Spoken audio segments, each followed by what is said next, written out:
আমি জানি না আল্লাহ তাআলা আমার কোন পরীক্ষা ফেলেছে। এই দুঃখ, এই কষ্ট, মৃত্যু ছাড়া আমার আর কোন শেষ নেই স্যার, আর কোন শেষ নেই স্যার। আপনার দায়িত্ব মানে প্রধানমন্ত্রী নেবে, আমাদেরকে তো আপনাদের তো শক্ত হতে হবে না, আপনার তো বড় মেয়েটা রয়ে গেছে, এখন তো ওর জন্য আপনাদেরকে শক্ত থাকতে হবে।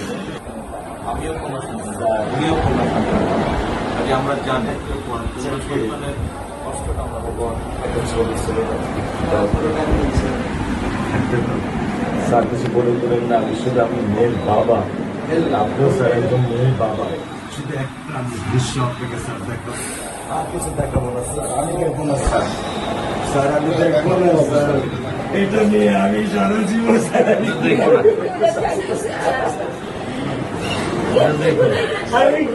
দেবেন সারা জীবনে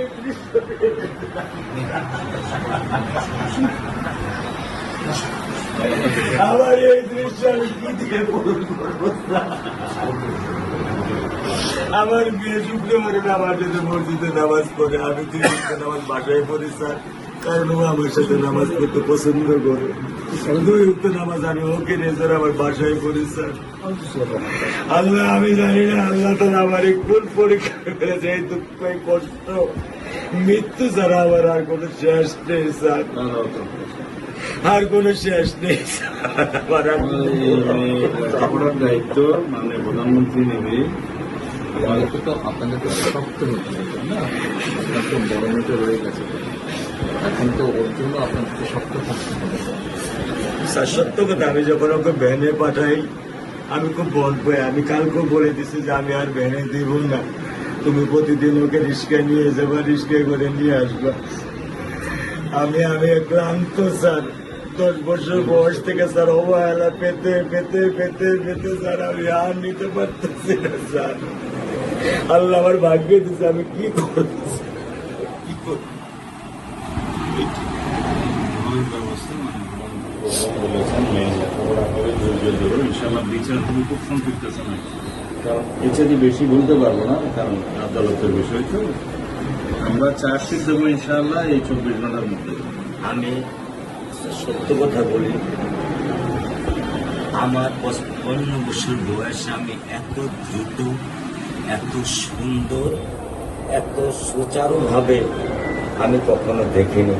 এটা আমি বুঝতে পারছি, এটা তো বুঝতে এটা আমি বুঝতে পারছি স্যার। এটা প্রধানমন্ত্রী চলে আসছেন, এটা আমার সৌভাগ্য। আমি সত্যিকার ভাবে স্যার আমি বলি, আমি এটা স্যার প্রত্যাশা করিনি যে আপনার মতো মানুষ আমার এই 10,000 টাকার একটা ফ্ল্যাটে স্যার আপনি পা রাখবেন, কিন্তু এই বিশ্বাস ছিল যে আপনি 8-10 জন না, যে মানুষ ট্রাফিক সিগন্যালে দাঁড়িয়ে থাকে, নিয়ম মেনে চলে, সে মানুষকে বুঝতে স্যার আমার এইটুকু বয়সে স্যার যথেষ্ট স্যার। স্যার আপনি একটু ধৈর্য ধরবেন, আমি ওকে কোনো নিয়ন্ত্রণ করতে পারতেছি না। আল্লাহ চায় আপনার সন্তানের এই অবস্থার জন্য যে দায়ী, তার বিচার ইনশাল্লাহ হবে, সেটা শীঘ্রই আর মালিক যে আল্লাহ তাআলা মালিক, ওনার কাছে সাহায্য, ওনার কাছে সাহায্য চান, আল্লাহ রহম করলে সব কিছু দিতে পারে। মানুষ হিসেবে আমাদের যেটা করার আমরা